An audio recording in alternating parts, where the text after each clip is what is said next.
Muy buenos días. Good morning, everyone.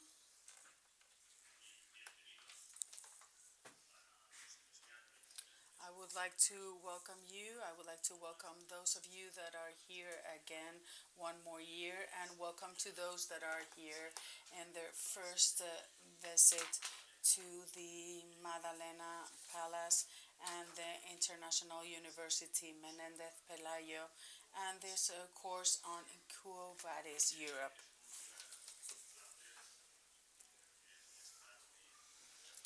It is a pleasure to be here with you today and to be able to speak to you in this opening session together with Josep Borrell, the High Representative for Foreign Affairs and Vice President of the European Commission. I've known him for many years as a lecturer at the university, the Complutense University, because I've had the privilege of listening to him on several occasions, and because it's always a pleasure to listen and learn from him. There are few people nowadays in the world that have such an amount of information and is able to transform and elaborate all that information into an idea of what the future and in some cases the present will hold for us. This course has been having this name, a consolidated name, for some time now. And we see what's the importance nowadays, and we see this in the number of people attending this course. Because if courses are interesting, if they are rigorous and comply with quality levels, they are able to be organized once and over again. In fact, this is the 10th or 11th year in which it's organized. Well, it's the 10th, but in fact, it's the 20th edition for QUO VADIS. And it is repeated every year due to its quality, as I said before. In fact, this becomes a date for all of you here that have the feeling that every year you have to come back to this university, the Menendez Pelayo University, to continue speaking about the path for Europe and the European construction. As you know, we are celebrating the 90th anniversary of the university. And in fact, this week and tomorrow on the 23rd of August, we have or celebrate our birthday. And in fact, you're all invited, and when you finish this course, because there will be an event where we pay tribute to all the previous rectors of the university since it was created in the year 32. The first one was Menendez Pidal, and I am the rector, but previously we had Maria Luz Moran. And in the afternoon, we have organized a concert in the gardens, and we hope it's something we're able to hold, weather permitting. And it is here where we have the sculpture of Plensa that you've maybe had the chance of visiting before. And there will be the first time that we listen to Alma Mater by Tomás Marco, that has been composed specifically for this 90th anniversary. And Professor Tomás Marco is also teaching a course this week. So as I said before to Mr. Borrell, I will be joining them at 10:30 to also officially open their course. And then there will be another event at the facade of the building with a video mapping telling us about the story and history of this university. So we are now, in fact, installing the cameras to be able to do this. So I invite you all to the events organized for the 90th anniversary. And as I said before, the motto for the 90th anniversary is 90 years anticipating the future. And I believe there's no better course or better name for that intention of trying to anticipate ourselves to the future than QUO VADIS Europe. And then we have the subtitle about the construction and birth of our geopolitical Europe. And now I will stop here because there's experts here, so I will give them the floor. But we are really have at stake what we are, what Europe is, what we want to be, and the role we want to have in the world in a situation that will be analyzed by you all throughout these days. A situation that is highly demanding regarding responses, attitudes, solidarity, and we will have to decide what our role is and what are the decisions, then the steps further that Europe gives. No one better to speak about QUO VADIS Europe than Professor Borrell. And I hope you enjoy your week here. I'm sure you will. And I hope you also join us in the celebration of our birthday or 90th anniversary of the university. And when preparing myself for this event, I reflected on how 90 years for a university is a very short period of time. There are universities with 800 years, and we would love to have this 800 years, although I won't be seeing this, of course. So, good morning, and I give you the floor. Thank you.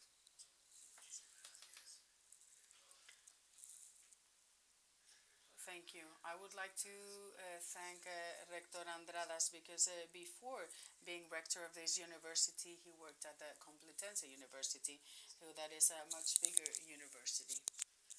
How many students does the Complutense have?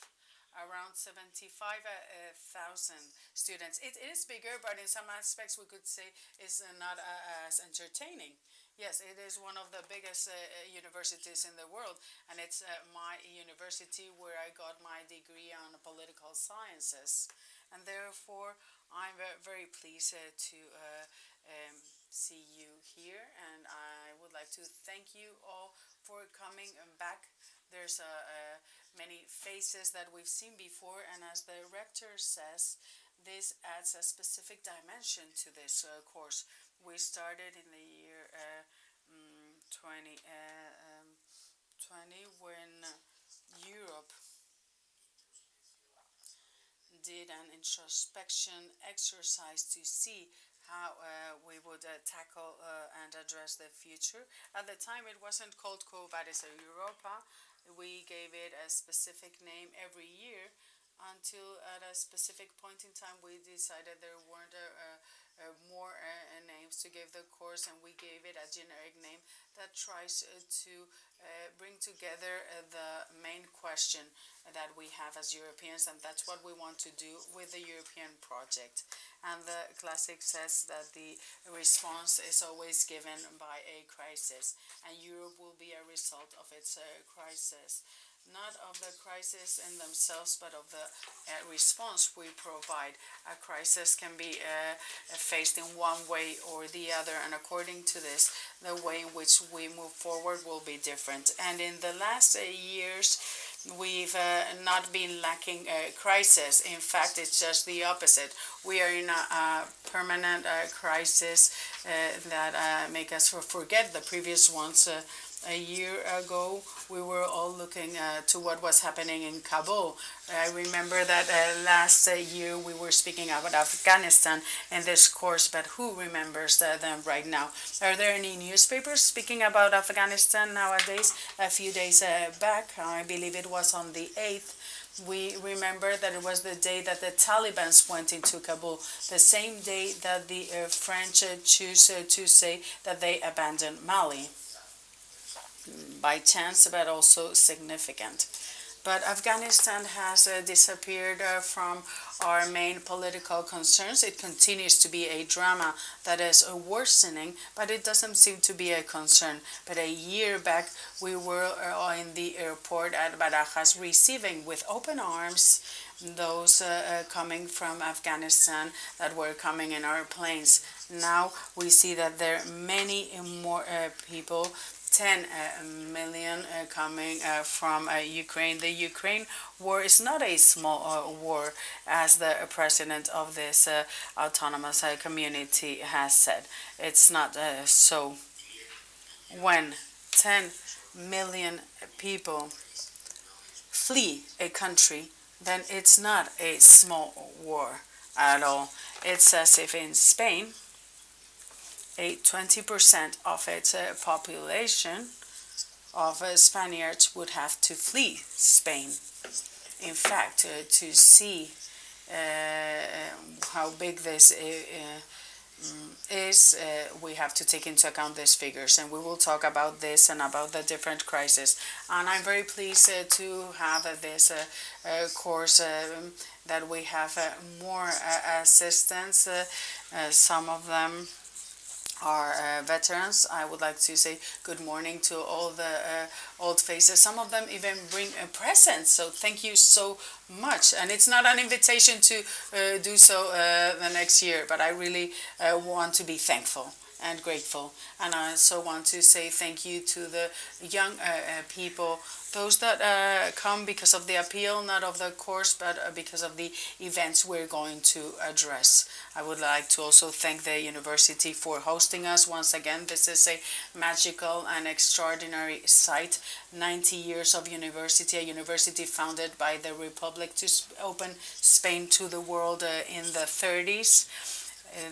In the beginning of the university, we have the conferences of Schopenhauer that came to enlighten the Spanish science of on what was happening. Then there was the war that interrupted this dynamics. Then the reopening of the university by in Franco's era in a different time, and then with democracy, how it became an avoidable forum of cultural, academic, and political life in Spain throughout the summer.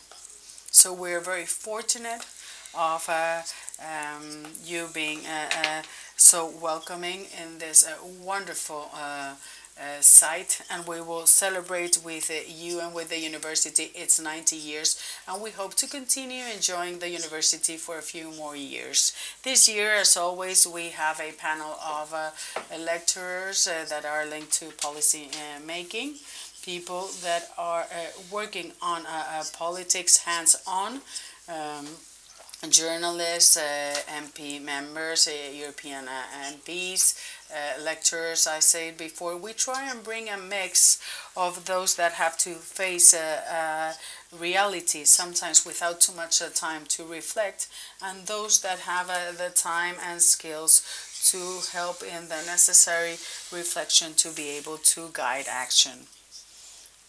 We will have 15 lecturers, then we have students, but I wouldn't call you students. How could I call you? Yes, participants.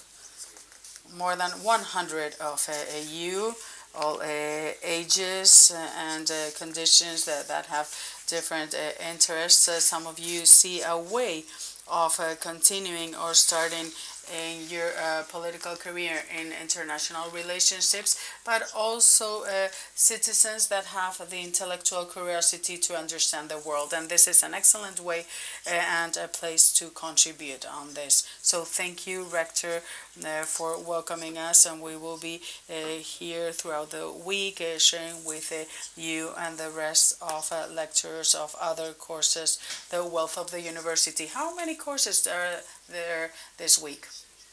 6 courses addressing different subjects. Yes, art, like I said before. There's also a chemistry course. There's also one on the problem of lack of population in some areas in Cantabria. That is also organized by VADIS. There's also the music course that I mentioned before, and then there's also the celebration of La Barraca. Yes, that's also another part of the program. As you know, in the first year, in the year of the creation of the university, there was the participation of the theater group La Barraca from Federico García Lorca, and they did the play from Calderón de la Barca. And then there's a new group of La Barraca who inherited what was done by the original theater group, and they will be here on Wednesday night, and they will be in our theater at Las Llamas. That is 15 minutes away walking from here, and they will also do the same play, La vida es sueño, by Calderón de la Barca. And on Thursday, the Caballerizas, where the original play was organized, there will be a reading of some of Cervantes' texts in the gardens, where there is a tribute being paid to the participation of Federico García Lorca in the year 33. So yes, we have a very broad cultural program this week that I hope is very interesting for you, and that I hope you enjoy. Thank you. And once again, thank you, Diego, to also Paco Fonseca, Nacho Torreblanca, who is hidden back there, like the great geniuses do. And I would like to thank Monse and all those of you have had contributed to the organization of this seminar. Thank you.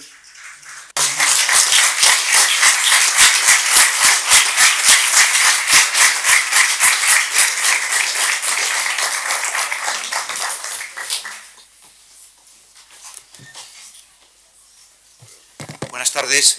Bueno, mi nombre. Good afternoon. I'm Francisco Fonseca, as the High Representative just mentioned. And when he called us participants, well, I don't fully agree.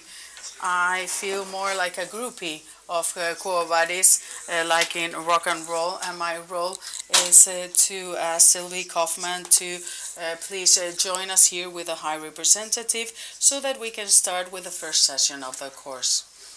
It will be a conversation between Sylvie Kauffmann and the High Representative Josep Borrell on the birth of the geopolitical Europe. And I would like to first introduce Sylvie Kauffmann, who has been, is, and will always be a reference in journalism in Europe. She worked for France Press and has been working at Le Monde since the 80s. She was one of the persons seeing the fall of the Berlin Wall, and was also working in Moscow, also in other fundamental areas regarding geostrategy. She has been the first editor-in-chief of Le Monde, a woman editor-in-chief, and she was also, we hope she becomes the director at some point, and now she is in a sabbatical year with the Robert Watch Fellowship. So thank you, and I give you both the floor. Thank you. Thank you, Paco. I would also like to say some introductory words. Sylvie, I've learned so much reading your chronicles in the last page of Le Monde. For me, it's something compulsory, together with others like Alain Franchon and other journalists from Le Monde, that are extraordinarily interesting to read. And in fact, I invite you to do so because it's a pleasure. So, Sylvie, thank you for dedicating part of your holiday to come to Santander. She's told me it's the first time you come to Santander, but I hope it's not the last, and that I hope that you have a very pleasant stay. This will be a conversation with all the risks that conveys, especially for me. But please allow me to give you some highlights to comment what we're going to be addressing. We know we have an uncertain future. And probably it's never been as uncertain, or it has always been as uncertain. But in fact, this is an uncertain future. When I took the position as High Representative for Foreign Affairs and Security, they told me it was an impossible position. And they told me it was impossible to anticipate that there would be first a pandemic, then a war, and that now we face an international crisis made up by the high prices of energy and food products that are risking the food supply for part of humanity. According to United Nations, there's around 1.2, 1.5 million people that face this extraordinarily dangerous situation because of lack of energy, food, and the problem in finance. High prices, which makes unattainable the access to energy and food, combined with a lack of financial stability that can cause a new debt crisis. No one could have easily foreseen what we were going to go through in the last 3 years. In fact, I insist, a year ago we had our minds in Kabul. 2 years ago we were with the Belarus crisis. 2 years later, Lukashenko still is in power, and the Russian people continues to be oppressed. And Macron said a few years back that NATO was dead and wasn't useful at all, because we had to see if Article 5 that talks about the mutual defense of the countries in the alliance was going to work. Well, now we can see that Finland and Sweden have quickly wanted to become members of NATO because they trust that Article 5 could be put in place if it was necessary. The U.S. was more present in the Indian Pacific area, which is the scenario for the history of the world, and it will be so for this century. But they had come back in a rush to Europe because of the Russian pressure on Ukraine. The Europeans have reacted before this aggression with unity. That is not common. Usually it takes us more time, and it's more difficult for us to show this unity. But in fact, this time we've shown it. The crises have been useful to break taboos. When we started with the crisis of the pandemic, something that we addressed last year too, we said that we couldn't go to the international markets together trying to issue public debt to fund expenses, not to take loans to give loans, not a loan-to-loan situation, but loans for each fund. I don't like this expression of loss funds because what it means that it is a subsidy that is not given back. But we've invented the way of doing so. And the same thing with the Ukraine war. We cannot use the European community budget to arm a country in war, but we've done it. Well, not exactly with a budget, but with funds coming from European countries. And we can go into further detail regarding this. We weren't able to do it, but we've done it. And in fact, each time Europe faces a crisis, the solutions are found out of the box. They are found outside the foreseen framework. Why? Because the foreseen framework has not something we have thought for crisis that we cannot foresee. This happened with the euro crisis and the what we created at the time, like the MS, had to be created ex novo as an international additional treaty, because with what we had, we weren't able to do what we had to do. The same thing happened with the pandemic and with the aid to Ukraine somehow too. That means that our institutional system is thought at a specific point in time, but it is overcome very quickly by events. And as we cannot reform treaties because it's a long-lasting process that has an uncertain result, we provide ad hoc solutions, and we find elements that can complement or interpret the treaties. They interpret them sometimes in a very flexible manner. So we are working on the Ukraine crisis, but it's not the only one. We still have a serious problem at the Sahel, the Balkans, in the Middle East.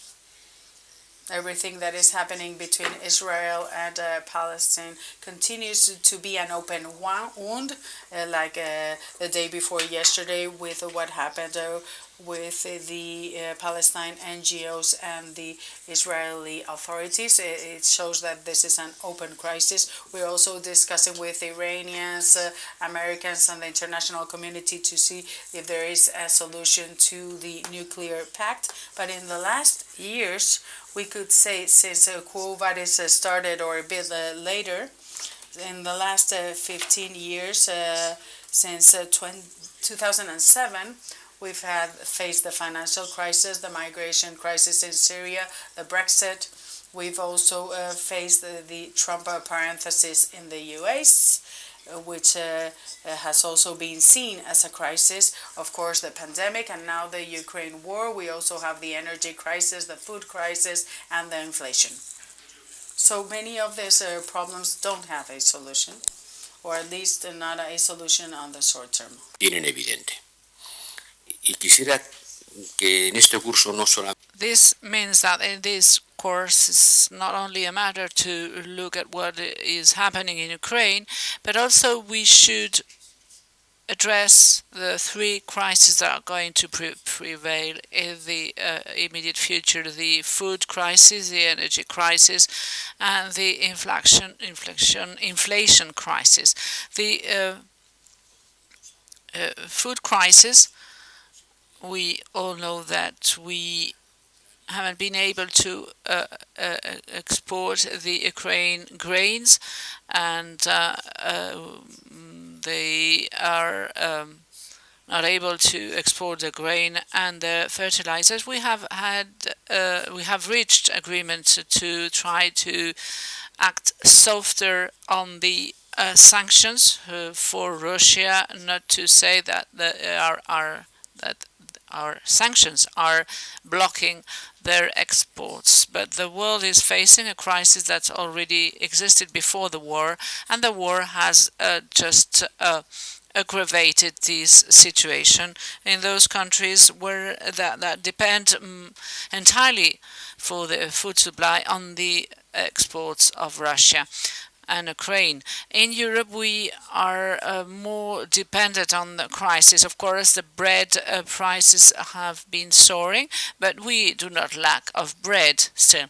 It is, we have bread, it's a bit more expensive, but on the other side, we have to say that the energy supply is having a great impact on our economies. Now, before the barrel was at $20, now it is $90 in January.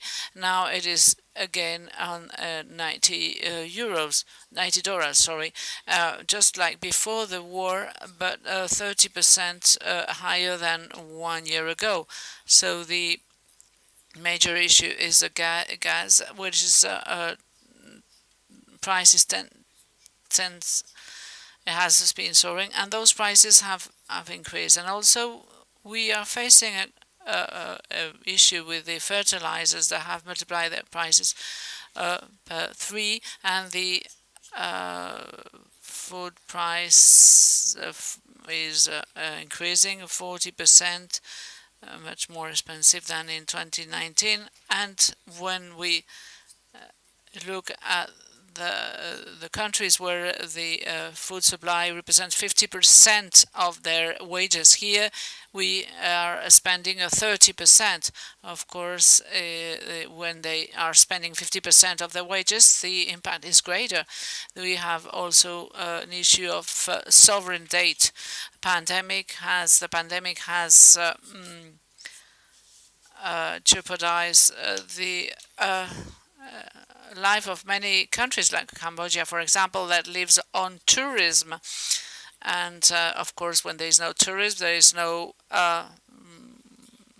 economy. They have been importing. They have a problem for the payment balance sheet, and this is going to have an impact on many inhabitants. 1.5 billion of people are suffering this high price storm, the lack of energy, and a great financial instability that's going to lead to a political instability. And moreover, the democracies are in a full recession. The authoritarian regimes are more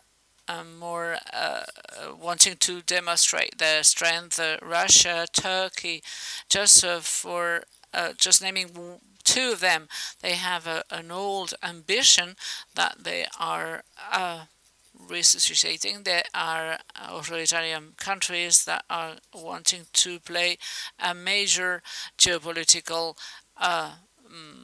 role. So we are quite weak in the Saharan Africa. In the north of Africa, it is the same. Egypt, Afghanistan. I'm not talking about Afghanistan. We should talk also about the role played by China. You know that China is the greatest international loaner, and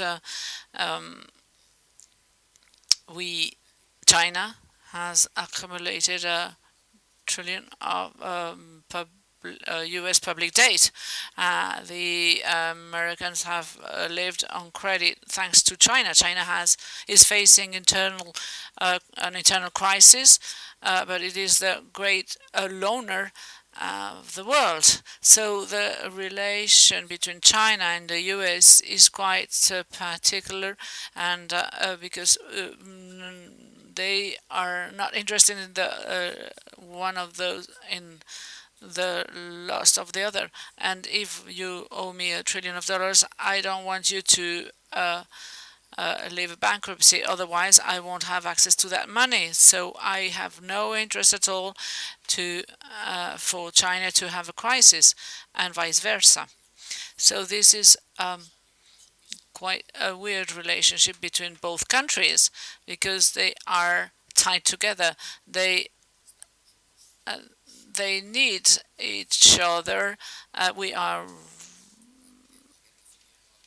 during the Cold War. There were no relationship at all between Russia and the U.S. There were really very scarce relationship between. Now the relationship between China and the U.S. are huge, so it is difficult to think about the non-existence of this system.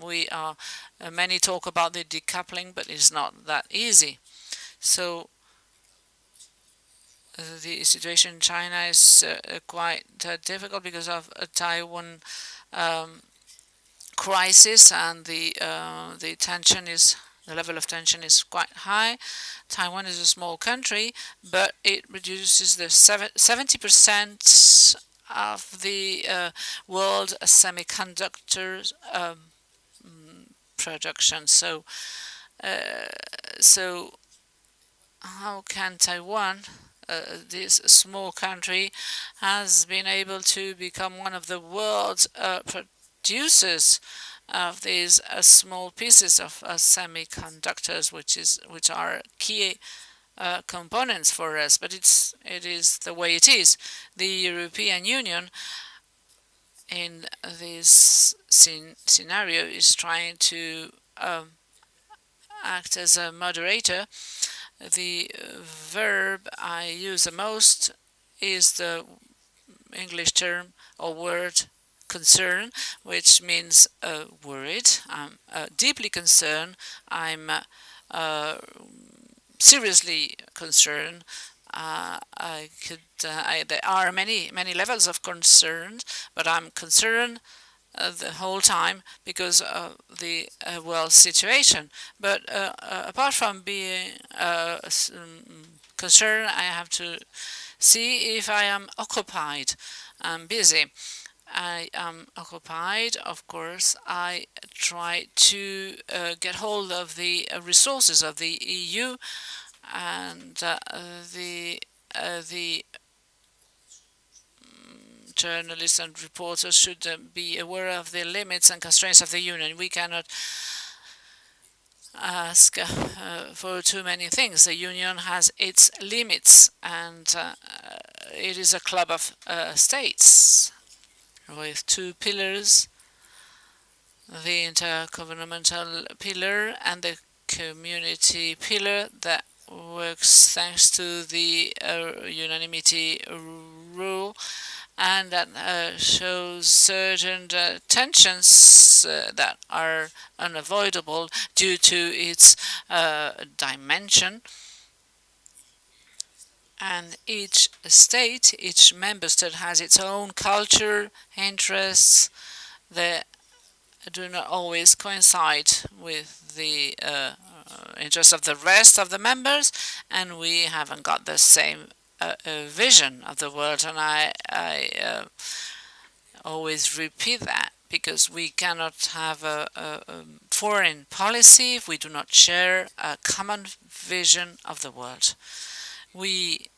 The Latvian approach of Europe is not the same vision of the vision of a Portuguese citizen, for example. How can we, among all of us, how can we build what we call the strategic culture, and that we have wanted to set through this strategic compass? Because when we approved it, we did not know that there was going to be a war of such dimensions in Europe. We talked about the hybrid war, we talked about the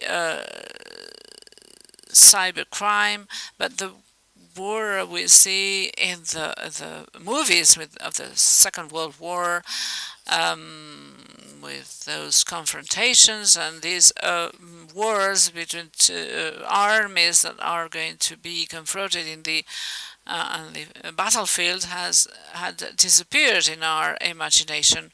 We knew what were the cybercrime, cyber attacks, and the asymmetrical wars.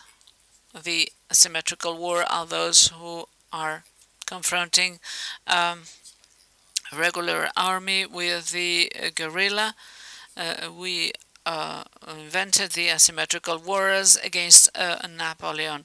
In Afghanistan and in the Sahel, we have been facing asymmetrical wars. Wars are waged in different ways, not only with firearms, but with other kinds of arms. It is a very different battle, and the attacks, and our army is not ready for that. But now we go back to the classical war, traditional war, but we are not prepared to that war either. Our military capacity has vanished away in 6 months because during this peace period we have got disarmed, and now this reflection has to be addressed. We have to face the fact that we have to buy arms and weapons again, and from the left this is not well seen because everybody, we all prefer the butter to the weapons, as the French said. We prefer butter to to weapons. But if we haven't got the weapons, we don't have the butter. So, what is the situation? What is the scenario? The Europeans will have to contribute with resources for this defense capacity. And I'm sure we will have to address this issue, and we will have to talk about the Pope Lula and the President of Cantabria. We will have to talk about the Vice President of the Spanish government, and we will also have to mention the President of Hungary,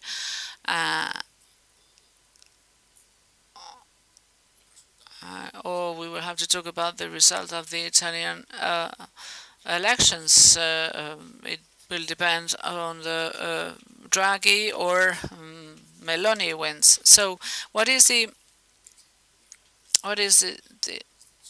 10 millions of exile? 10 millions, it is a lot. How many have reached Spain? Very few. But how many have reached Poland? A lot. It is a miracle that they have been cared about with very little resources. It is a quite different situation than with the Syrians. There were only 1.5 million, and they faced a very different situation.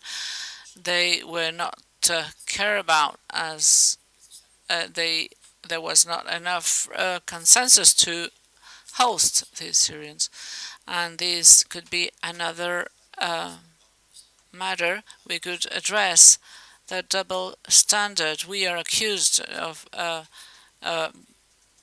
reacting according to the cases. If they are blonde and blue eyes, they are treated in a different way than if they are brown-eyed and African or have a dark skin. We have to acknowledge there are double standards, and in some cases, in the case of Palestine, and our double standards have become chronic, and also there is the matter of energy and climate change. I'm sure that this climate change will help us to react. The NG is much more polluting than the Ukrainian gas, but we are changing this Russian gas for this LNG energy from the States. So we will have to reopen the nuclear plants. Germany is opposed to that situation. What can we do? We have replaced half of the Russian gas, and we have to use as measure the billion of square meter, but the American billion, because billion in Spain is 1 million of millions. So the billion in the US is milliard in French. When we say BTM, it's not the Spanish billion. So don't forget the fact that Europe is needing 400,000 1,000 millions of square meter of gas. So from this consumption, 40% was supplied by Russia. Now we have reduced to half the imports of gas. So we have this natural liquefied gas from Qatar or the States. But what can we do with the rest? How can we replace it? When I said at the beginning that we had to reduce 1 degree the temperature of the houses,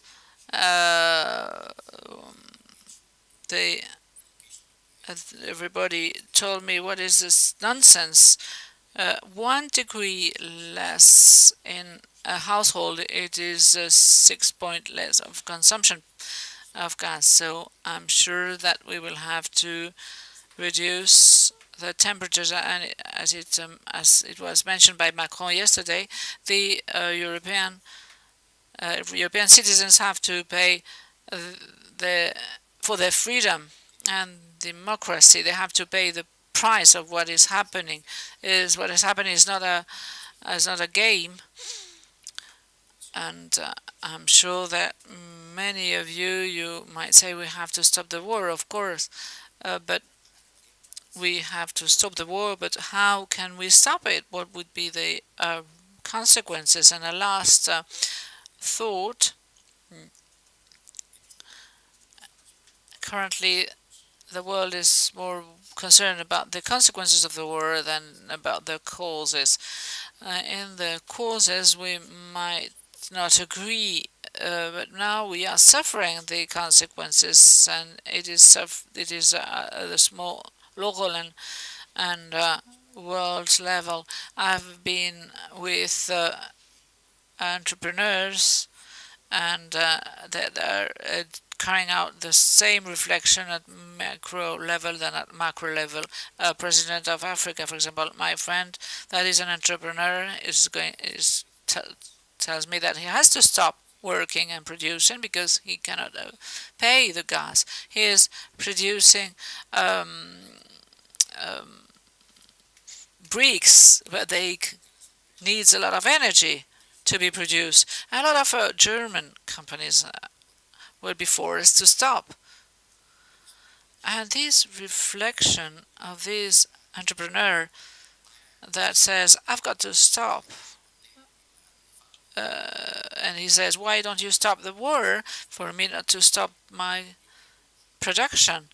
Is that as in Africa, a lot of African people that say that they cannot suffer this situation anymore. They have very high prices, there's a political situation, so they say, why don't you stop the war? And the Pope says he wants to stop the war, but he doesn't say how. So stop the war is the buzzword, but how? At what price? But the debate is this one. Where is Europe heading to? His unity is important. Europe until now has been united. I hope this is going to last, but during the first week of September, in the first meeting of foreign affairs ministers, what is going to be the reaction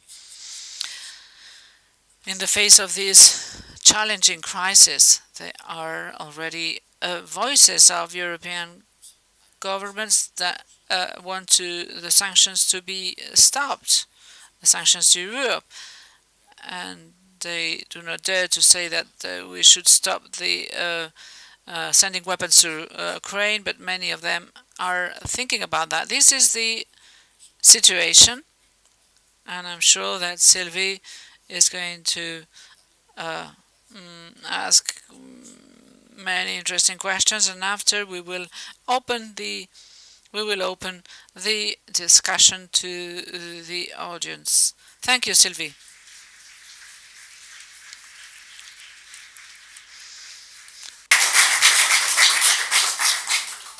Pues muchísimas gracias por este panorama.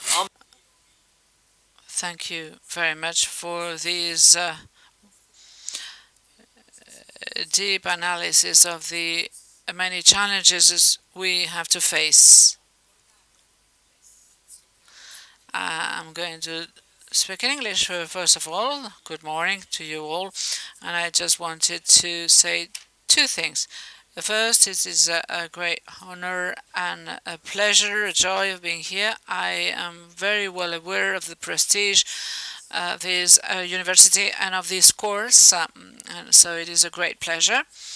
And it's a pleasure to be at the same table as the High Representative. And I haven't expressed myself in Spanish lately, so I'm afraid I'm not going to be able to speak in Spanish. It would be a pity. So I'm going to switch to English. Hablamos los dos generalmente en nuestro trabajo. So I will switch to English now. And I think I would like to lead this conversation in three parts, if we can. First, the new world we are facing, and you know, you have described this new world several times, and including today. And so I would like to ask you a few questions about what does this new world looks like. Then we'll talk about what has brought most acutely this new world to us, which is this war in Ukraine. And then we'll talk about Europe. How can our European Union meet those, in many ways, existential challenges that this new world and this war is bringing us? So this new world, we talk about this new world, and you talk about a new world and the challenges that it brings. But in many respects, and you have pointed out about this world, in many respects it looks like the old world. This war, the return of the tragic, you know, la guerra clásica. So what did we miss here? I mean, how come we didn't see this coming in a way? I remember the first interview I did with you, even before you took office. I think it was in November 2019 with my colleagues of Le Monde. We went to see you. You were still in the foreign ministry in Madrid. And you said, Europe has to learn to speak the language of power. And I think you had already been telling the European Parliament this. And you've been saying this for the past 2.5 years.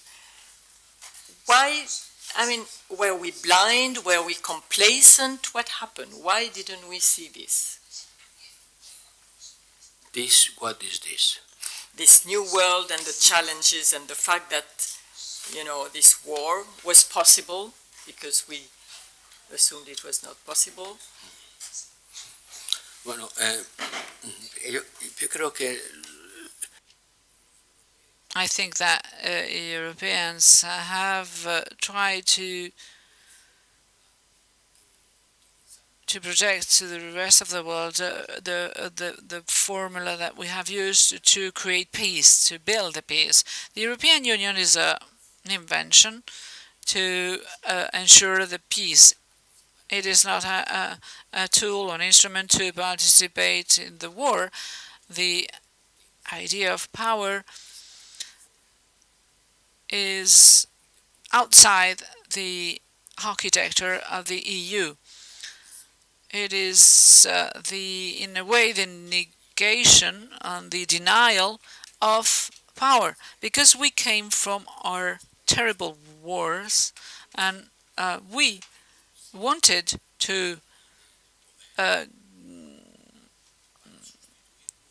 say no to the idea of power and to replace it by the idea of trade. And on these foundations we have built the EU. It is a welfare state, and that's why we think that the do commerce, is going to make easier the relationships, but it's also going to lead to interconnections, and we find common interest in the trade, and this is going to be good for our spirits. And as it has functioned, or it was okay, we thought it was going to be a good recipe or formula for the rest of the world. So that's why we have always said that we were the good ones, and we were the good ones prioritizing the law and the trade. And that's how we have built our role in the world. It is not a matter of power, and it was not a question of sanctions, because we have always prevailed the dialogue and the law, and but the great dependence of Germany to the energy supply. This started in the 60s. They signed the first gas supply with Russia in the 60s. It is going to stick to this logic. If we trade with Russia, we will have the best relationship. So it is the German house politic.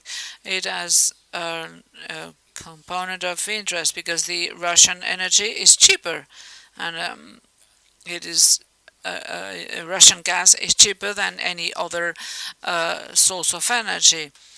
So, as Vestager says, there is an element of interest, of mutual interest. So, we have economic interest, but also we have philosophical interest, because it is our way of solving things.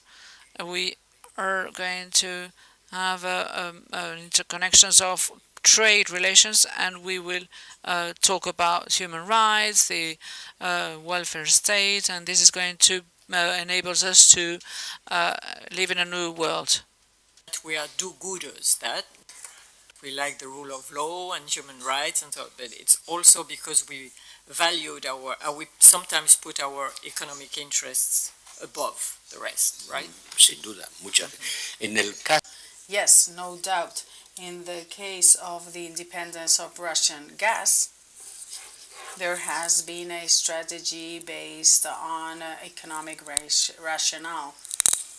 All of Central Europe, for all of them, Russian gas was an energy source that was cleaner than others, more flexible. It could be taken in different degrees, and it was cheaper. But let's not forget the political dimension. It also helped to bring Russia to an interdependence. I need your gas, but you need the money I pay you for the gas. Somehow, we've fed financially a system that we did not believe would evolve towards what Putin represents nowadays. In the same way that we don't think that China, being part of an international organization, will go through being more authoritarian country. Con China es el paradigma. Well, China is the paradigm of the belief of interdependence that we have as Europeans that have been forged in the liberal democratic culture, and we firmly believe that freedom brings prosperity, and prosperity brings peace. And this process is something you get feedback from: more freedom, more prosperity, more peace, more freedom. And this is the recipe to success. And that's it. Well, China has demonstrated that there is a counterexample. that prosperity can also be something that we achieve. China is an authoritarian regime, not of interdependency competence, because the Chinese don't decide about their government in open elections where the political parties compete. They are not as diplomatic. You don't have to be so diplomatic. Well, I wouldn't like to use a term that could represent an offense, because China is not a political system like the Western system. It is an authoritarian system with one only party. But what China has achieved in 40, 50 years is, I believe, something exceptional in the history of humanity. It had never happened before. A country that in 50 years go from extreme poverty to becoming first in technological capacity, with 600 million people outside this extreme poverty, and it has, as it makes sense, the ambition of being a great power. And this alternative model that competes with our way of seeing prosperity equal to peace is something that China presents to the rest of the world as an alternative model. And they say, no, no, no, our system works better. They deliver then. Produce. Porque ustedes sí, ustedes... Yes, they do, because you choose your country every 4 years, more or less, and elections that are more or less fake. But we cannot say that you've achieved to improve your material life conditions. Look at our model. They say my model also respects human rights, but it focuses on highlights. When I was young and in Spain, there were political discussions at the time. We would discuss between formal freedoms and real freedoms. Yeah, I don't know if there's anyone old enough to remember this in the room. So the formal freedoms, you choose your MP and your government, and the real freedom, that is the fact that you have social rights. And the left always said that the real freedoms were the really important ones. But China has brought this dichotomy to the dichotomy. And we always assumed that our model was by itself the best one.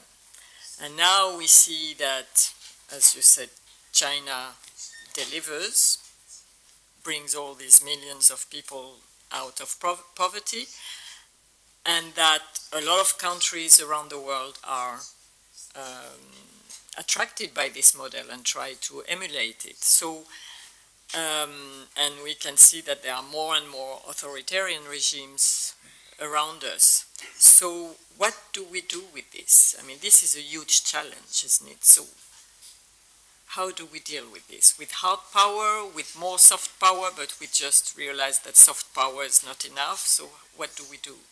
No, it's not enough, but it's absolutely necessary. O sea, no podemos sustituir. We cannot substitute what we've done up till now with a warfare attitude. I am not saying that we have to become a military power that intervenes in a military manner regarding the problems of the world. We need to continue defending the main principles we believe in.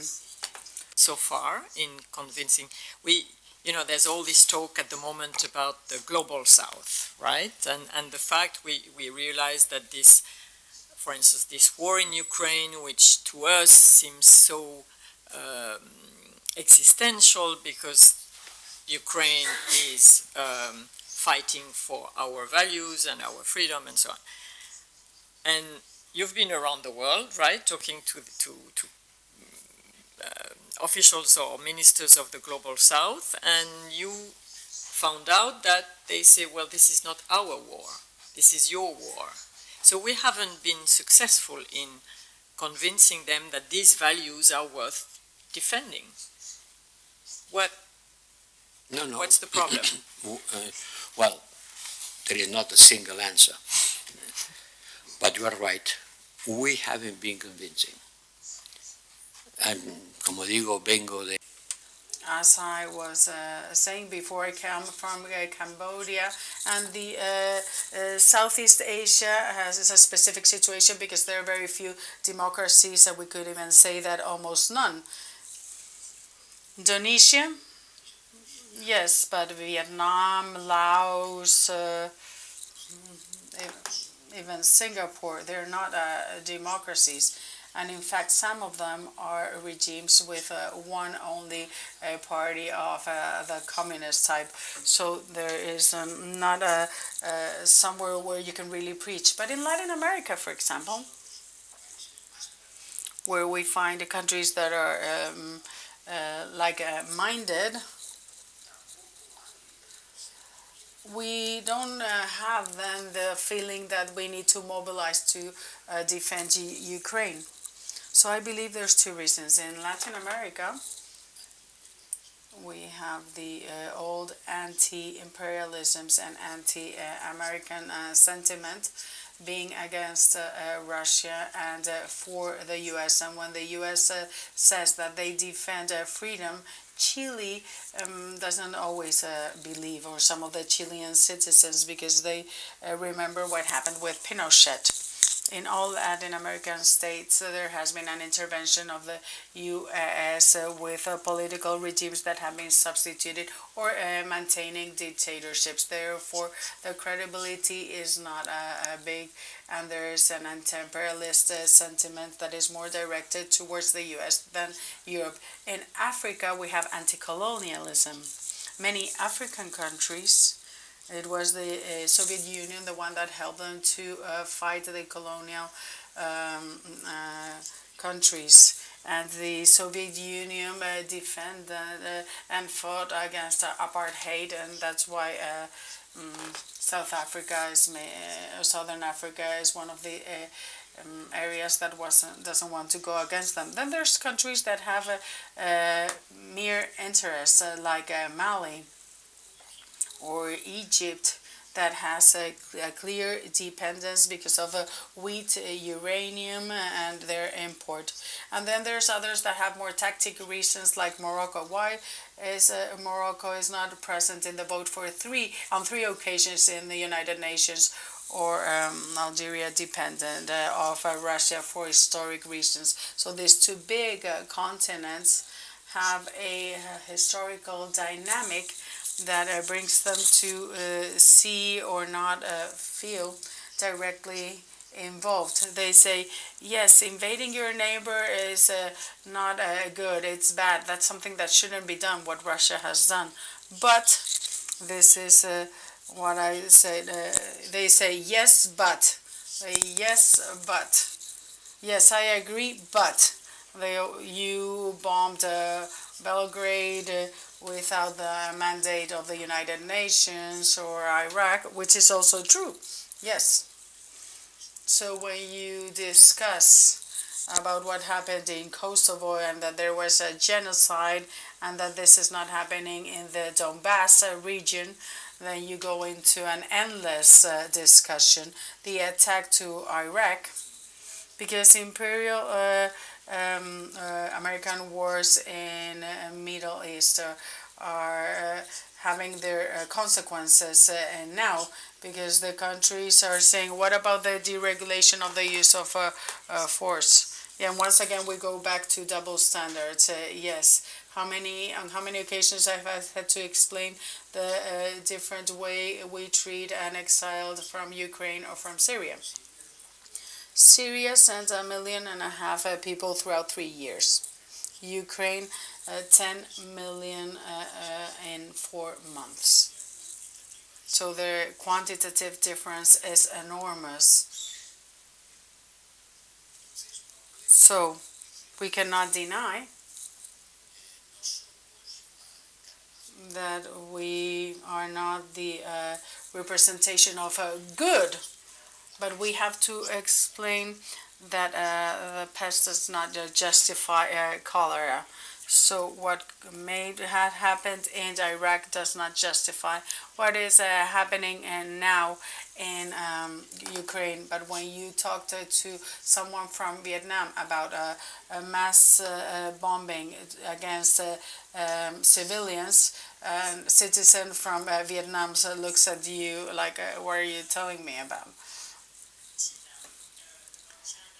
And the US, you mentioned Taiwan, and Europe has an uncomfortable place, is finding itself in an uncomfortable place here because, of course, Europe doesn't want to be equidistant, but is there a case that we, as the French like to say, we are allies but not aligned with the US? I mean, we want to have a different position. We don't want to stick exactly to what they are doing with China. But how is there? Can we avoid this? What is your red line? What is your line here on China?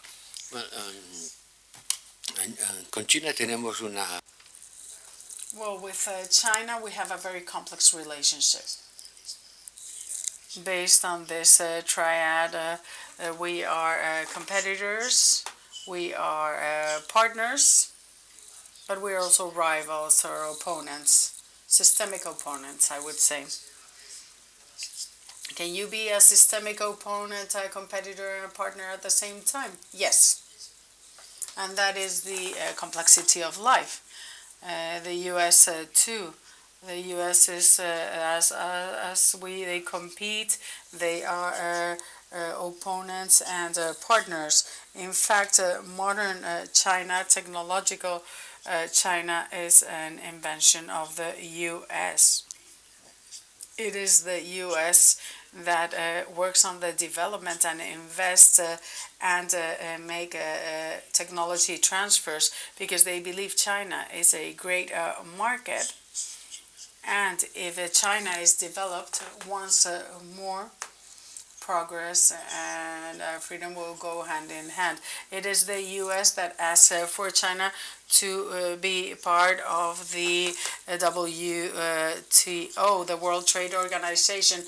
I remember President Bush saying we're going to export what's most precious to us, and that's freedom, and we're going to export this to China. So they are the ones that have set the basis for the Chinese development, but now they see that the Chinese model is not what we or they think. There hasn't been a middle class that has developed and has demanded political freedoms, and if it existed, it was suppressed in Tiananmen, and then the regimes followed another dynamic because they are based on the economic prosperity that they offer.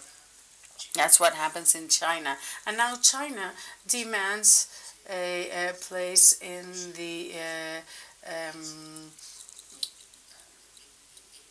globe because unavoidably they are a great power and they want to be acknowledged as such. Taiwan the right to be an autonomous democracy. What do we do if China attacks Taiwan? Esto es lo que los Estados Unidos. That's what the U.S. has tried to avoid carefully. Everyone defends the right of Taiwan to develop its political system, but everyone deals with very carefully and tries to avoid a direct confrontation with China, questioning the existence of one and unique China. In the Cambodia meeting, the Chinese minister very emphatically mentioned the existence of one only China, and that Taiwan is part of China, and that the reunification will take place sooner rather than later, in a bad or a good way. And they insist on this in a more clear and direct way. We from the West and North Americans defend the rights of the Taiwanese people, but Taiwan is not a member of United Nations It is not acknowledged as a state. Therefore, we maintained the strategic ambiguity, also with differences inside the EU. We have the case of Lithuania, or the case of Australia. So this makes the relationship with China especially delicate. And that's why I believe we need to avoid giving them a pretext for tension to grow. Like the visits of high representatives from an important power. No, I saw the American authorities. I saw them embarrassed. You know, Or better said, uncomfortable when judging this trip. Madame Pelosi has the right to travel wherever she wants, of course. But one thing is your right, and the other thing is it being the right moment. Are you going to visit them? No, I'm not. Amongst other things, because I'm not the president of the U.S. Congress, but you are the vice president of the European Commission. Well, I don't think the president of the Commission will travel to Taiwan either. And speaking about China, you seem to believe at some stage that China could have a mediating role over Ukraine. So what is your, and you changed, you realize it was not the case. So what is your view of this China-Russia relationship? Is it, it's supposed to be limitless, yeah, with no limit friendship, as both sides said in February. But is it, how strong is it, and how far is China prepared to go in that friendship? fue muy sintomático. well, it was interesting to see how immediately after the Olympic Games and right before the war, a few days before the war, China and Russia signed a treaty with no limit friendship. So no limit friendship treaties. I don't know. I believe everything has limits in life. It's a treaty that clearly demonstrates the commitment of both countries to work together to build a world order that is alternative to the Western system forging better law. So they are two powers that have been humiliated, and that brings them together. China humiliated historically with the Boer War, and Russia humiliated with the fall of the Soviet Empire and the treatment it was giving afterwards. Two big powers that try and recover their position and that share an authoritarian system. In the case of Russia, formally less authoritarian because there are elections and so on and so forth, but we all know how Russian elections go. But it's an unbalanced couple because the Russian economy has the size of the Italian economy. So economically, Russia is like Italy. Russia, as I said before to you, is a big gas station with a nuclear bomb. It's a big gas station, and the owner has the nuclear bomb. But its economy, it's a small economy, and its demography is decreasing, and its GDP is staying the same. So the lack of freedom hasn't made the country be more prosperous. It hasn't had the positive elements that were put in place by China. It is a country that socially, financially is in decline.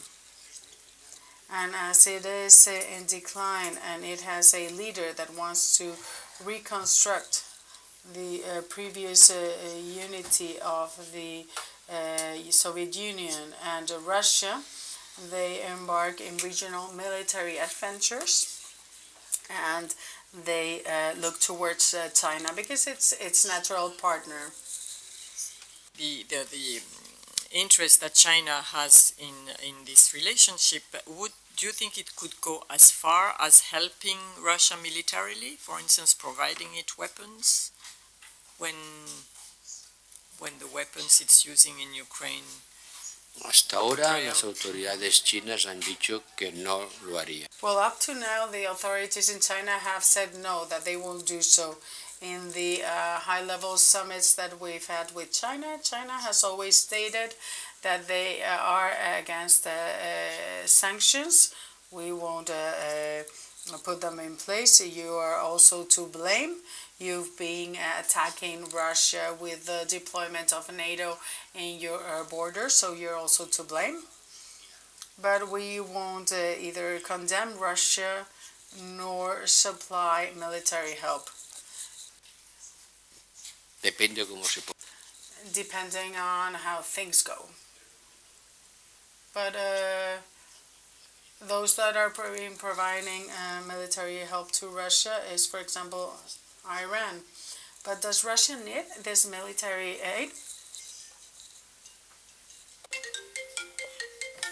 El problema de Rusia no es. The Russian problem is nowadays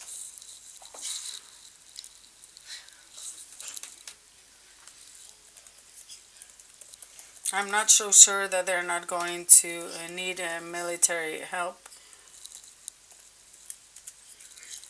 If you look at the rest of a rusted Russian tank, you will see the electronic components from the West that it is made with. So Russia is dependent on Western technology. We've been providing our technology so that Russia could manufacture its weapons. But it won't continue to be so. In fact, civil Russian planes cannot fly because they don't have parts.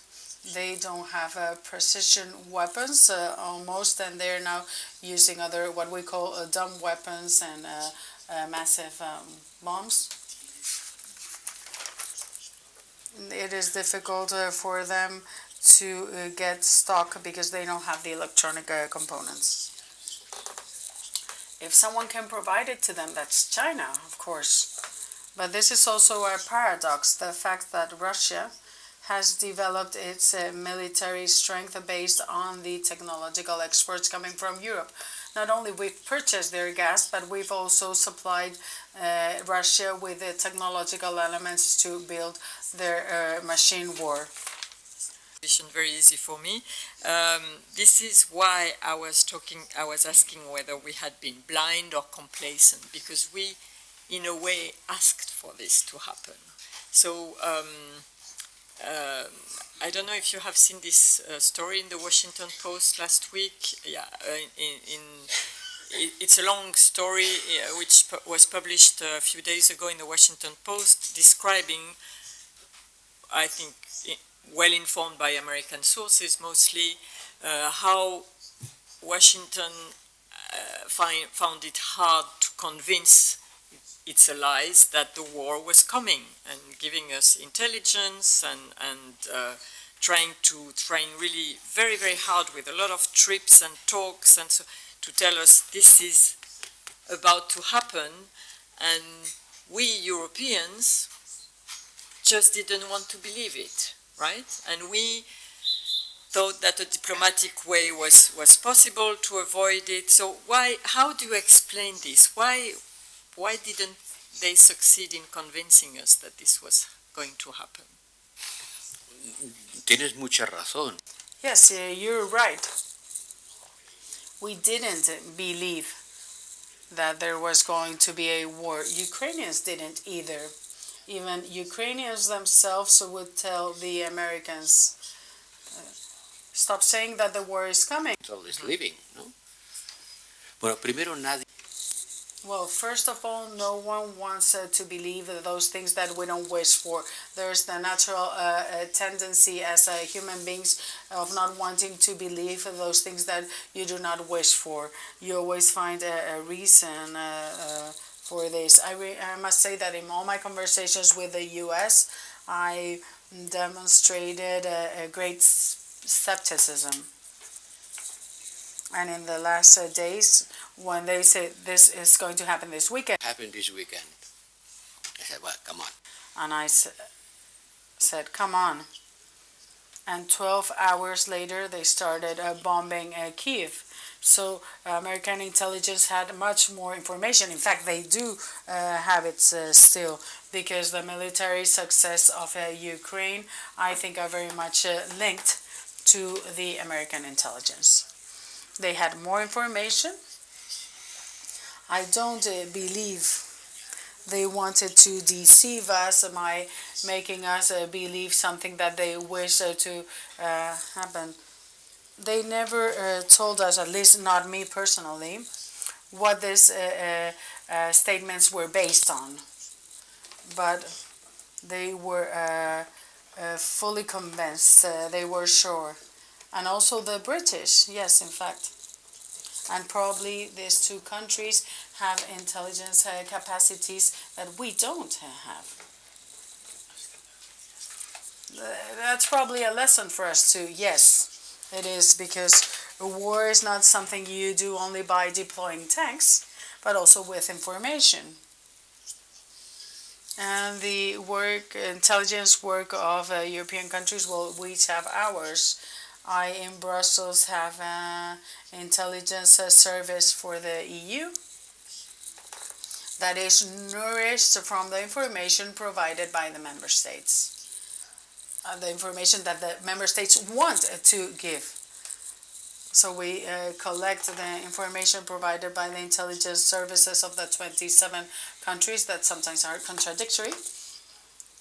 But this is the information we are giving. There is not an intelligence European service.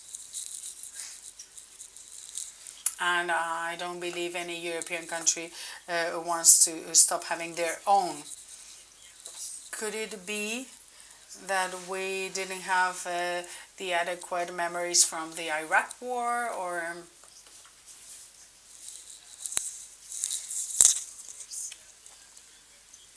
and the weapons of mass destruction?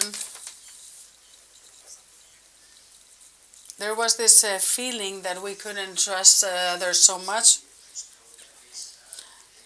Yes, in fact, in history, the fact that the U.S., and this is one of the big mistakes of the foreign policy in the U.S., even we could say a sin, because the story of weapons of mass destruction in Iraq that never existed is an element to, was it an element involved? Not explicitly, but in the arrière-pensée. Probably someone would say, yes, you also said that these weapons existed. But there are two very different cases. When it was explained that there was an existence of weapons of mass destruction, this was done to justify an attack. In this case, the information was used to justify a preventive attitude towards an attack. Be careful, because they're going to attack. Not that we need to attack, but we're going to be attacked. Flying, so about Europe and Ukraine.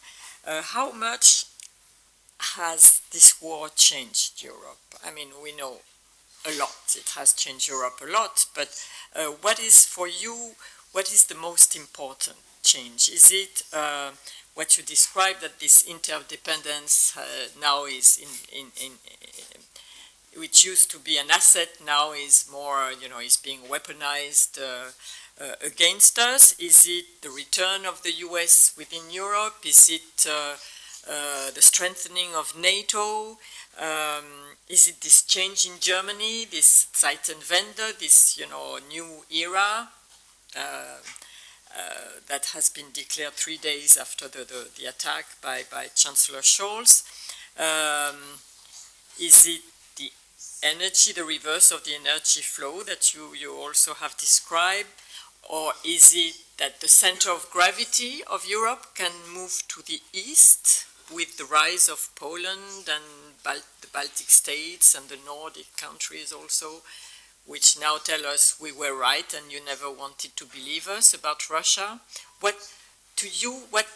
is the most, in your job, what is the most striking or the most important change that this war is bringing us?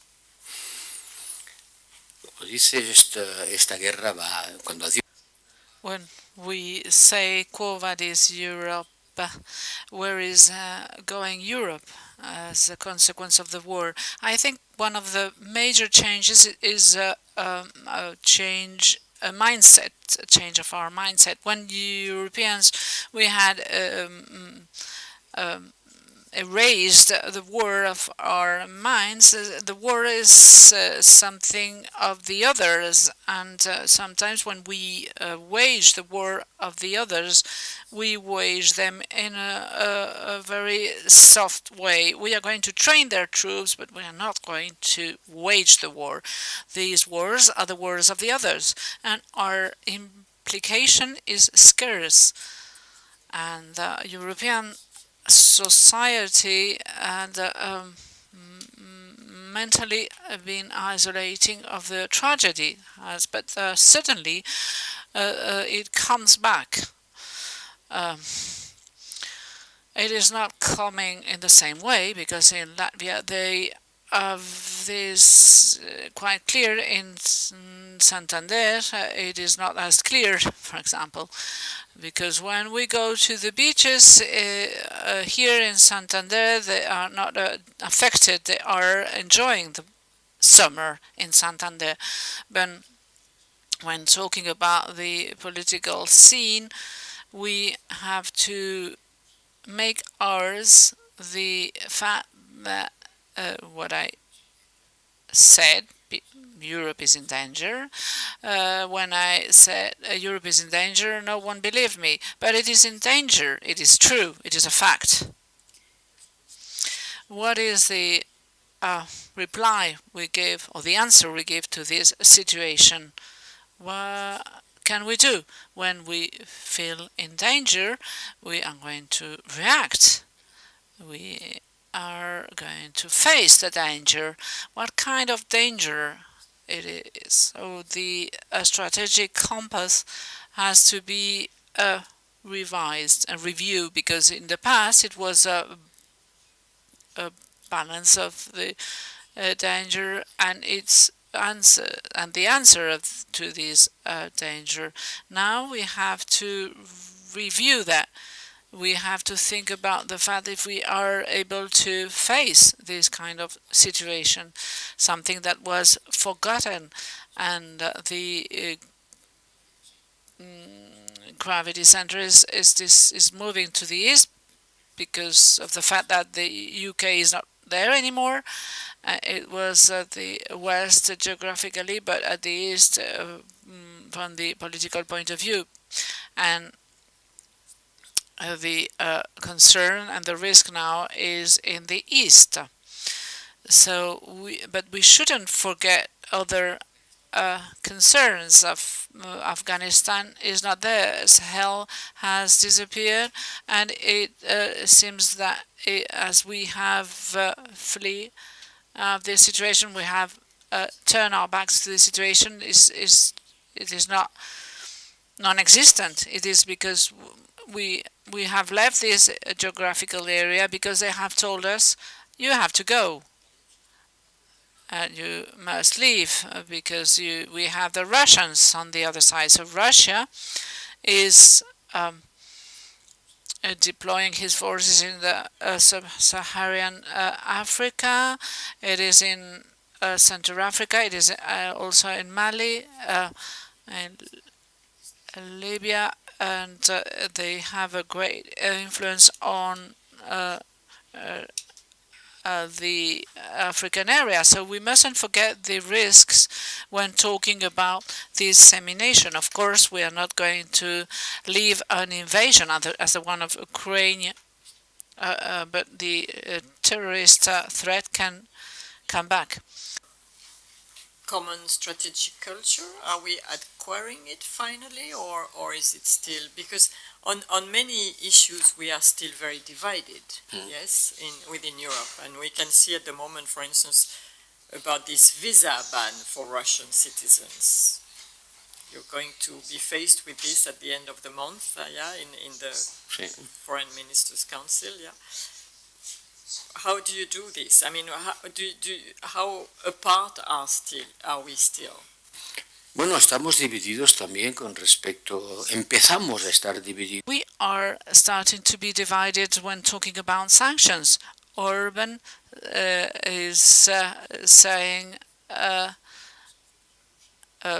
loud and clear that we have to put an end to the sanctions, but he's approving the sanctions. No, I'm not going to say he's a democratic representative of its people, but I just say what he says. He has voted the sanctions. He hasn't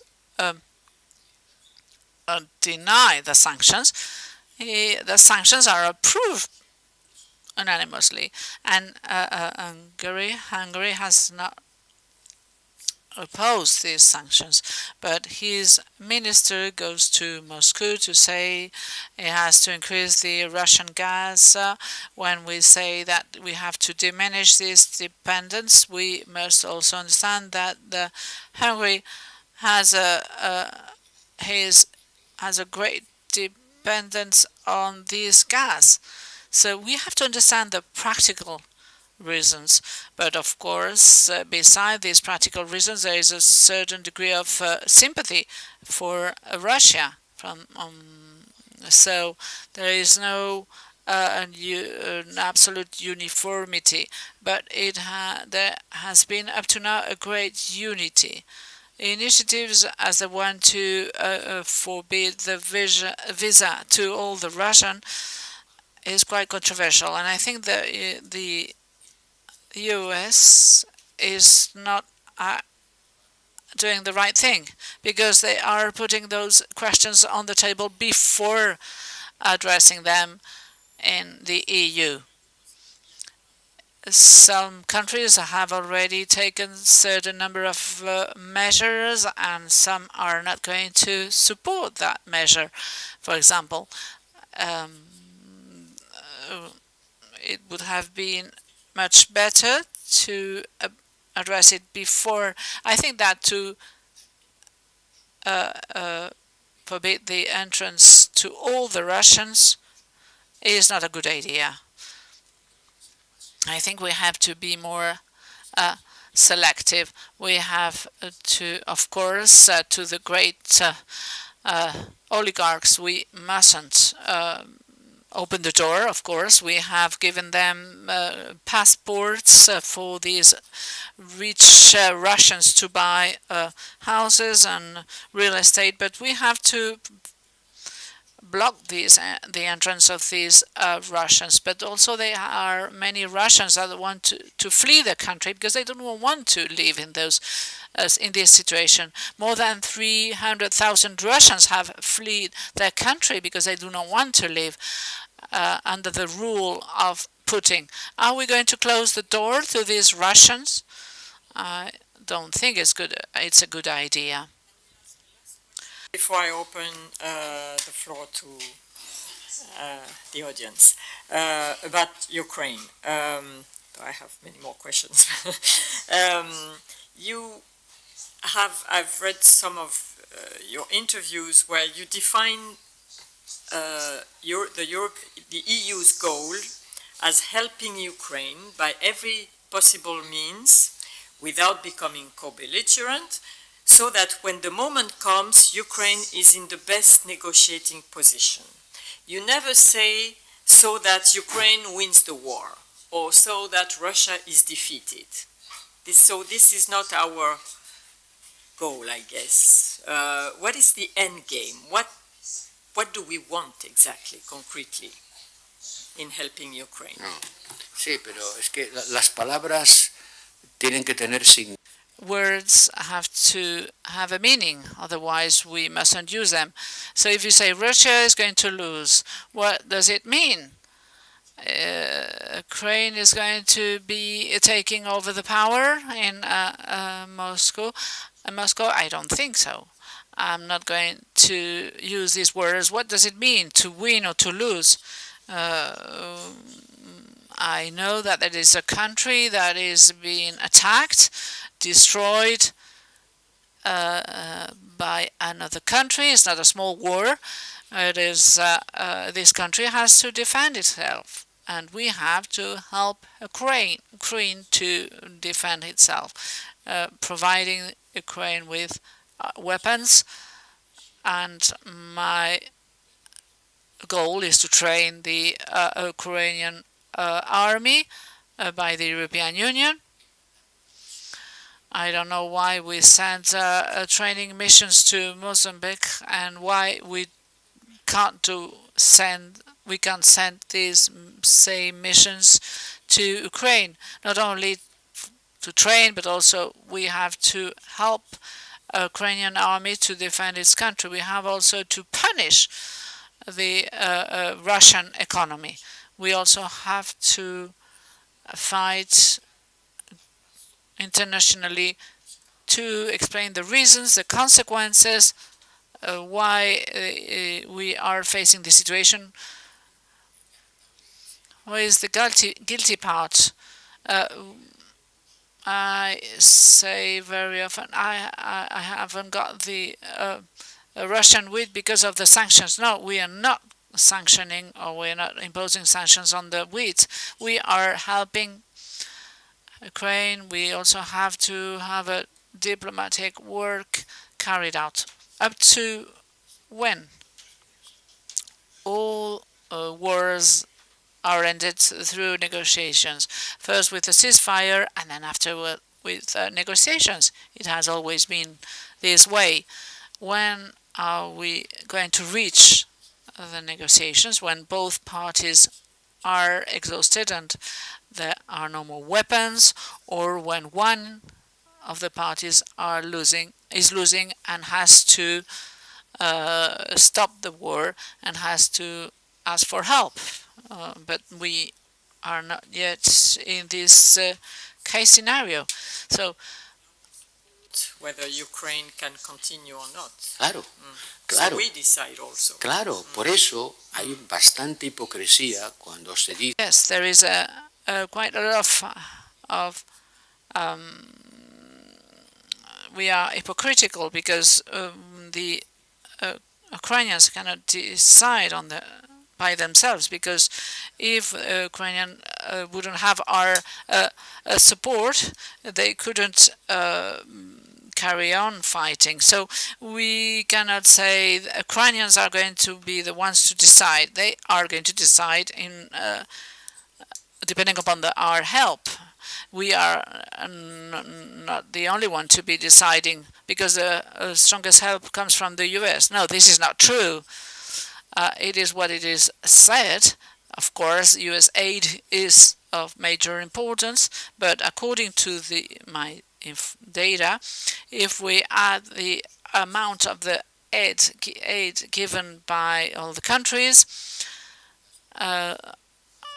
our help is even more important than the US help and the US aid. Sometimes I'm told, oh, the European aid is insignificant. No, it's not at all.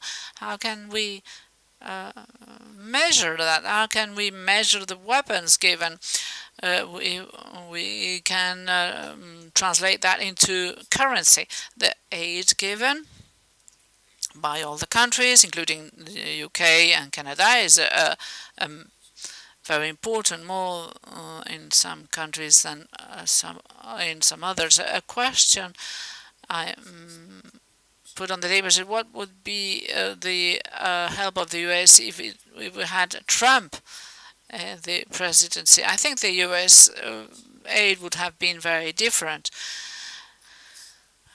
Would we have acted in a different way? in this case scenario, I think we would have acted in the same way. And for all those who believe that it is a consequence of the actions taken by NATO, I strongly advise you to read the article published by Putin in June last year, where he explained how he saw Ukraine and how he said that Ukraine did not exist and did not have the right to exist. I do not say that Europeans have been guilty in their relationship with Ukraine or Russia, and we have maybe lost a certain number of opportunities. But to simplify the Russian attack to Ukraine, saying that Ukraine is being besieged by the UN and the NATO and has to react because it is reacting facing a military pressure. There were no weapons in Ukraine. It is something much more complex, and that is related to the Russian political attitude. I'm not forgiving the mistakes of the Western Bloc, but it is not a consequence of the pressure of Russia on Ukraine. Are there questions? 2 or 3 questions first.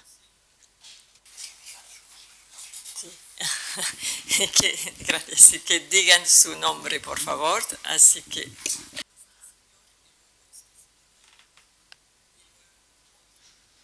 So we take 3 questions. Please introduce yourself. Good morning. My name is Iago. First of all, I would like to thank you for trying to explain the European policy in this so frankly. In a moment of crisis in the representation, it is really nice to see that. In this world where we see so many things, I don't understand all of them. Mariano Zucato published a book on innovation, and he says that facing the traditional approach, if it's not done through great entrepreneurs, the great majority of technology has been funded by public funds. The US has done that with its GPAs, and it is what is doing in China now. Now it is when we are facing a trade war and we tell China we cannot do what we did in the past. So do we believe in the trade, or only when we are getting the profit of that? And when in the international relationship with 32 geopolitical approaches, the liberal, idealistic, or the idea that we have to respect the international law, or the idealistic, where we understand that every country has its own geopolitical interests and we have to ensure peace. Russia hasn't changed its position. Ukraine has to show greater sympathy to Ukraine and to Europe.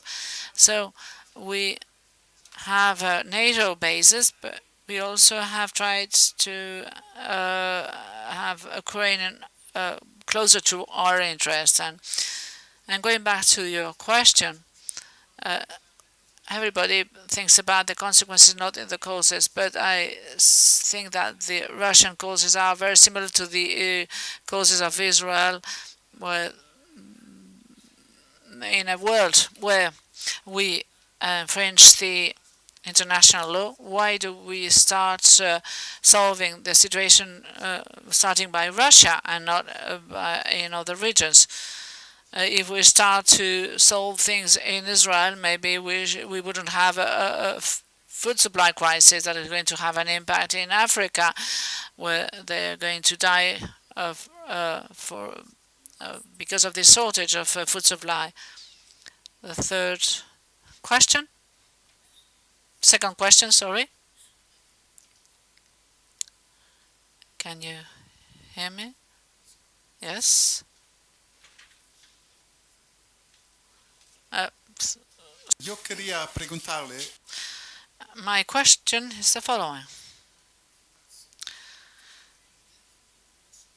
In a few months, when the factories are going to begin to close, and then the war is going to come to an end because of this. It is going to be something very serious that is going to have a major consequence on our life. So this is going to lead the European community to start talking and try to stop this war. Thank you. Sí, totalmente. Para diluir las dos primeras. Al fondo, al último.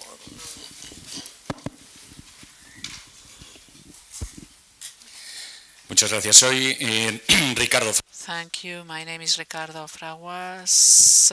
My congratulations for this interview. It sheds lights on the current situation. We would all like to put an end to this war, and we would all like to have to live an independence of this oil, and once shared our capacities in Europe, we could consider that we have done a lot, and thank you very much. But the question is the following. Do you think, Mr. Borrell, that we could achieve the unanimity in Europe to provide the needed resources for the energy we need in Europe in an independent way and renewable through renewable resources for humanitarian and international security? Thank you. Sí, son mucho más difíciles que mis preguntas.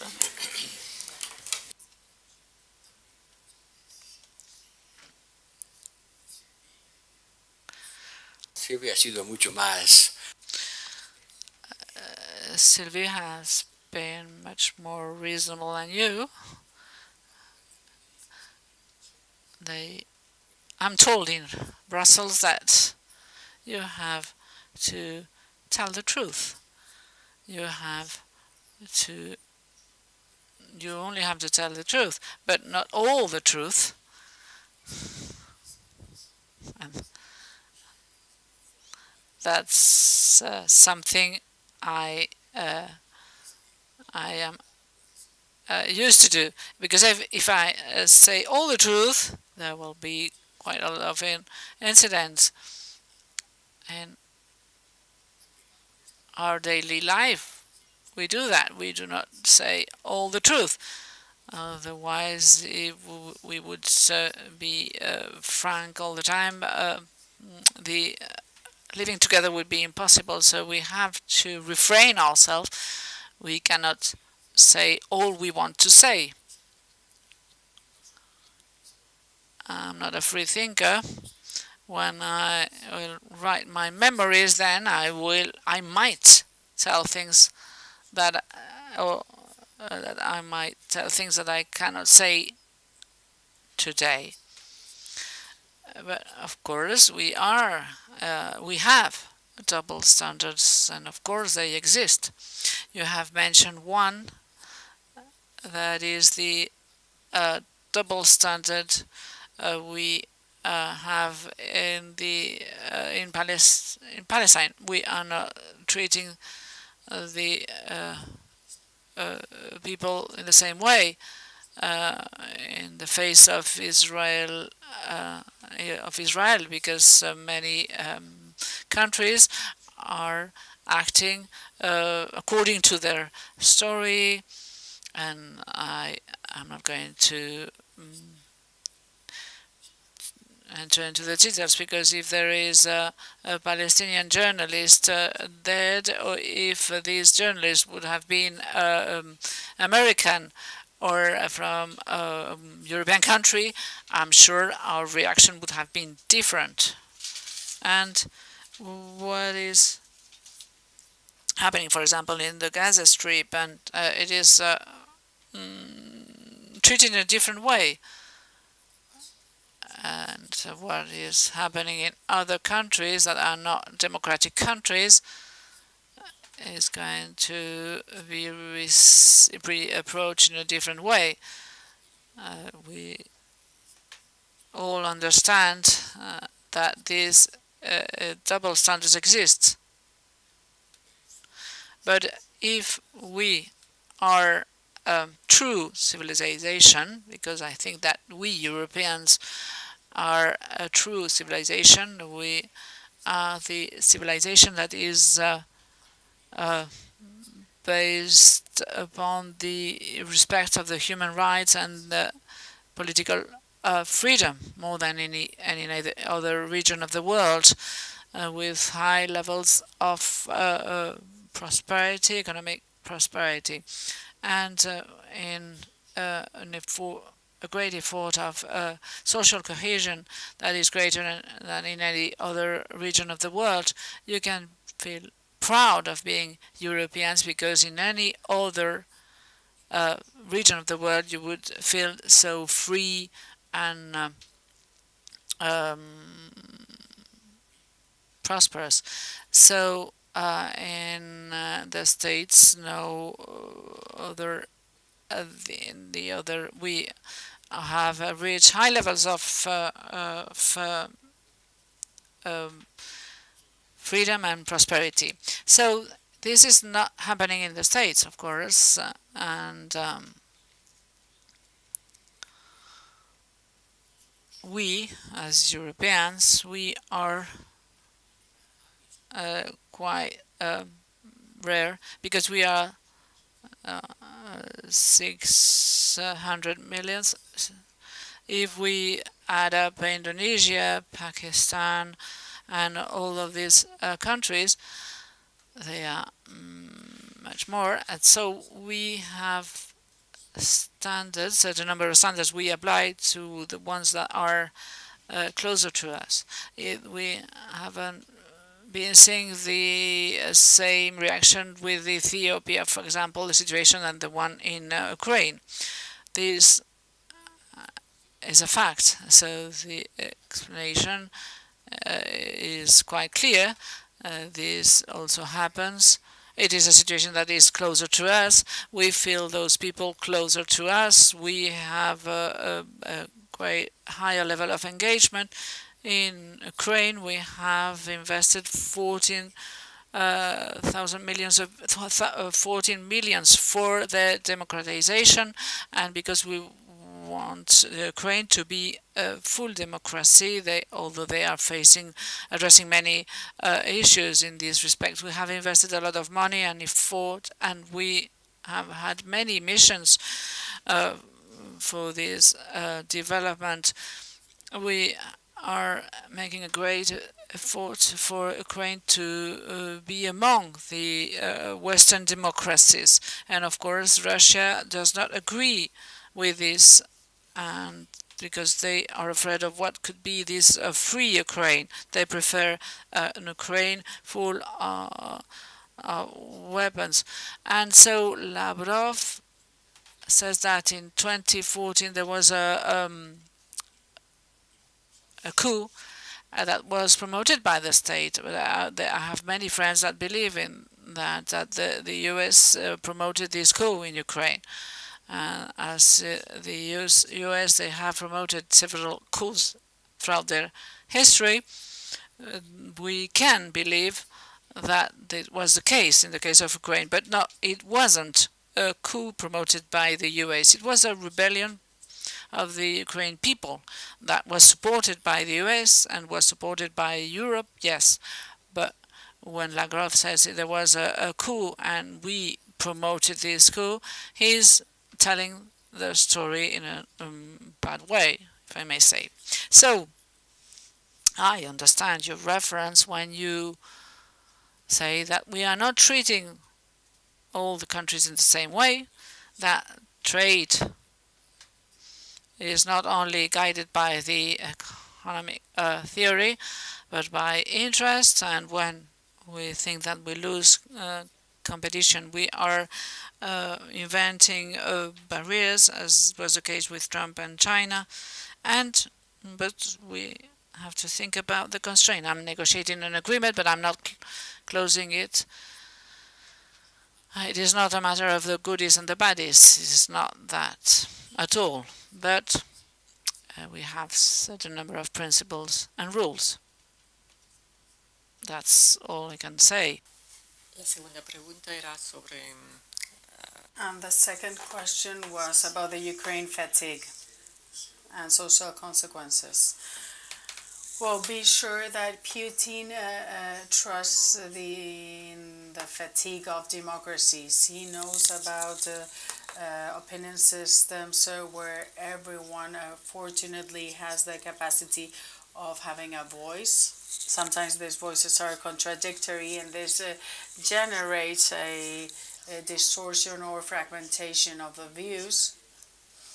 And he believes that the democracies will get tired and won't resist a harsh winter. That the financial consequences mean that Western democracies will stop providing support to Ukraine. But when the colleague from the factory says, please end this, because if not, the war will end with me, end with the war because the war will end with me if not. The consequences of the war will end with me. This is not a joke at all. And there's many people that see the consequences of war as a threat to their life conditions. And in fact, if Germany won't close its factories, but it will have to adapt. It will depend. Is Russia really going to stop the gas flow? It provides us at 20%, and Germany gave it its 40% of gas. Now only at 20-something percent. So it's decreased almost to half, but there's still that half. Germany didn't have one gas storage station, so there was a high dependency because they didn't foresee any alternatives to this, and now they're building them in a rush, and even having them in floating ships to be able to build them faster.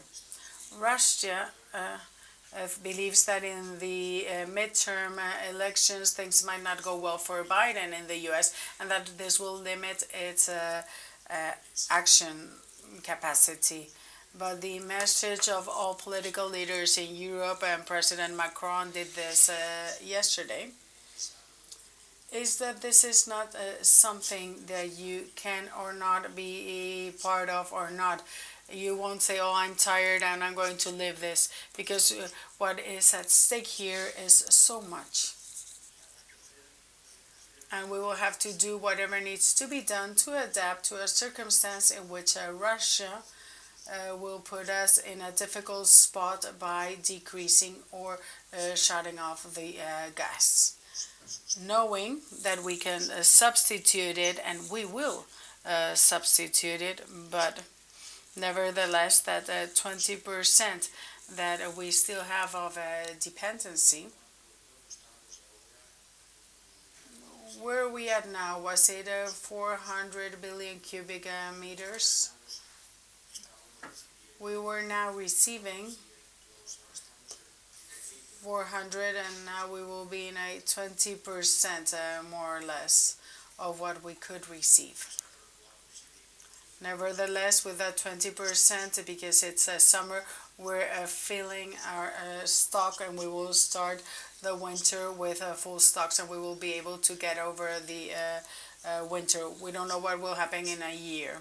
But the message is a message of calm. This is not the end of the world. We can continue up and running with restrictions and adjustments, with limitations to the speed of cars, degrees of refrigeration, but it's not the end of the world, and Europe can overcome and limit the situation, and they should want to face this situation. But that's the political battle, and what citizens have to hear from their political representatives. This helping Ukraine is not an act of generosity. And those that say, let's stop helping them, because if not, the war will last longer, I would say, yes, it will last. Yes, but many of our governments are in a weak political situation. For example, you mentioned Italy. Well, we still don't know what the situation of Italy is going to be. So let's not anticipate a worse situation. There's 27 governments, and amongst the 27, there's a bit of everything. There's those that are dramatically committed with Ukraine, their neighbors, the Baltic countries, and so on and so forth. But the level of commitment decreases when you see that the problem is further away. But we should also say that the geographic distance does not decrease the seriousness of the problem. If Putin wins the war and makes Ukraine a country isolated and imposes its power, don't you believe that this will have geopolitical consequences for all of us in the future? Of course it will. And the last question had to do with the possibility of unanimity on security issues. Unanimity, as you said, to launch a big investment program on renewable energies. Yes, I do see it becoming a possibility. In fact, we're already working on this, and there's been unanimity in agreeing a reduction of a 15% of gas consumption. Regarding energy, as the problem is so clear and the need is so clear, of course there's going to be political unanimity to be able to put in place the measures that are necessary, starting with changing the system to set the prices of electricity, because Putin must be very pleased that the Europeans have such an absurd system that we set the prices of electricity by using the price of gas in specific hours of the day. When the gas was at the price that it had, it's something that we could work with. But after multiplying the price of gas by 10 at least, it's not a system that works. So I do believe that Europeans will react unanimously to this, because the problem is too obvious to not do anything about it. Well, I believe we've gone beyond the time allocated, but thank you so much. Thank you.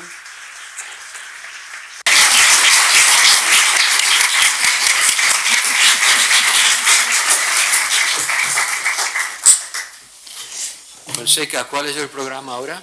Tenemos una conferencia de prensa, starta a 11:30, y luego a las 3:30 recién sesión. Y después comida, ¿no?